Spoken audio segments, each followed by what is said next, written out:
Halo semua, salam sepak bola Indonesia. Kembali lagi bersama saya Danal Fatir. Timnas Indonesia saat ini mempersiapkan diri untuk menghadapi Irak dan juga Filipina di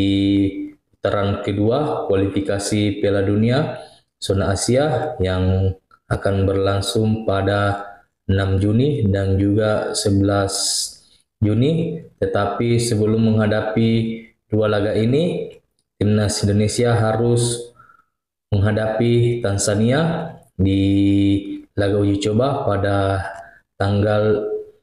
2 Juni, dan ini adalah pertandingan yang tidak resmi atau tidak dihitung secara poin oleh FIFA karena hanya bertajuk uji coba biasa dan tidak masuk dalam agenda FIFA. Dan mudah-mudahan di laga ini bisa memberikan kerangka tim buat Sintayong agar bisa bermain baik di laga melawan Irak dan juga Filipina, dan mudah-mudahan para pemain tidak ada yang mendapatkan cedera. Dan kita tahu saat ini dua pemain yang sudah stay di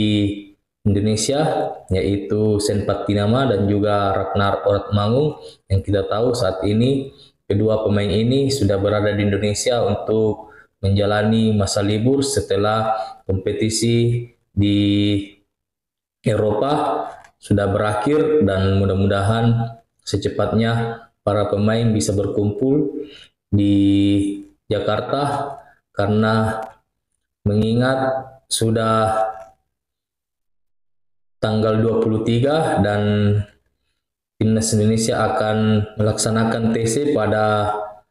tanggal 28 dan akan mempersiapkan diri melawan Tanzania, dan mudah-mudahan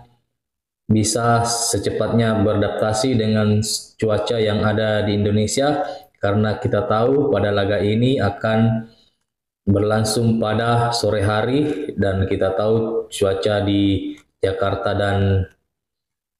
Eropa sangat berbeda, dan mudah-mudahan para pemain-pemain abroad ini bisa cepat beradaptasi dan juga bisa berpadu kembali pemain-pemain yang ada saat ini. Dan jika melihat situasi ini, maka kemungkinan besar timnas Indonesia akan bermain lepas di dua laga melawan Irak dan juga Filipina karena kita tahu dua laga ini akan dimainkan di Stadion Gelora Bung Karno yang kemarin tiket dari laga ini sudah habis terjual. Ini artinya euforia supporter timnas Indonesia untuk bisa menyaksikan Tom Haye dan kawan-kawan berlaga di Stadion Gelora Bung Karno sangat-sangat dinantikan oleh para supporter pencinta sepak bola timnas Indonesia, dan mudah-mudahan bisa memberikan kemenangan buat timnas Indonesia yang kita tahu saat ini timnas Indonesia atau supporter dari timnas Indonesia sedang merasa kecewa akibat kegagalan timnas U23 di babak playoff melawan Guinea untuk memperebutkan tiket Olimpiade di Paris, tetapi mudah-mudahan STY bisa memanfaatkan dua laga ini agar bisa lolos ke round 3 atau lolos otomatis ke Piala Asia tahun 2027 yang akan berlangsung di Arab Saudi. Dan kemarin pengundian Drawin Asian Cup dan hasilnya sudah keluar, dan timnas Indonesia saat ini berada di grup B bersama Filipina, Vietnam, Myanmar dan juga Laos. Ini adalah yang kedua kalinya buat timnas Indonesia menghadapi dua tim ini yaitu Filipina dan juga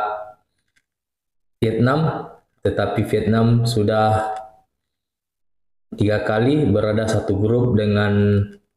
timnas Indonesia. Kita tahu di babak kualifikasi ini timnas Indonesia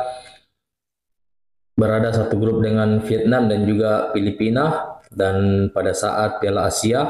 timnas Indonesia kembali satu grup dengan Vietnam, yang kita tahu kita harus memulangkan Vietnam terlebih dahulu di babak penyisihan. Dan kali ini di Asian Cup timnas Indonesia kembali satu grup dengan Vietnam dan juga Filipina, dan ini adalah kabar baik untuk timnas Indonesia. Walaupun Asian Cup ini tidak masuk dalam agenda resmi FIFA, dan saya sarankan buat PSSI untuk membentuk tim cadangan untuk persiapan AFF, yang kita tahu tim utama kita saat ini yang sudah ada di babak kualifikasi Piala Dunia saat ini. Dan berilah kesempatan buat pemain-pemain Liga 1 untuk bisa memperlihatkan potensi mereka di Asian Cup, karena kita tahu Asian Cup sangat-sangat riskan terhadap cedera, apalagi Asian Cup tidak memakai VAR dan sangat-sangat mengantisipasi para pemain untuk bisa bermain, karena kita tahu Vietnam sangat-sangat kasar pada saat melawan Indonesia. Dan mudah-mudahan timnas Indonesia membentuk cadangan pada saat menghadapi Vietnam dan juga Filipina di Asian Cup, supaya timnas utama ini tidak diganggu dan tetap fokus ke kualifikasi Piala Dunia. Karena pada akhir November, jika timnas Indonesia berhasil lolos ke round 3, maka akan dipastikan masih akan bertanding di babak kualifikasi Piala Dunia zona Asia, dan kita fokuskan tim utama Indonesia untuk bisa bermain di babak kualifikasi Piala Dunia zona Asia, dan tim kedua kita fokus ke Asian Cup, karena Pak Erick Thohir tidak menargetkan apapun di Asian Cup ini, hanya sebatas persiapan yang tidak dihitung target dari STY. Dan mudah-mudahan para pemain cadangan ini yang akan berlaga di Asian Cup bisa menunjukkan kualitas mereka agar bisa menembus tim utama timnas senior Indonesia di masa mendatang. Oke, sampai di sini perjumpaan kita. Nantikan timnas Indonesia menghadapi Tanzania pada laga uji coba di Stadion Madia pada tanggal 2 Juni, dan 6 Juni akan berhadapan dengan Irak, dan terakhir melawan Filipina. Oke, sampai di sini perjumpaan kita. Salam sepak bola Indonesia.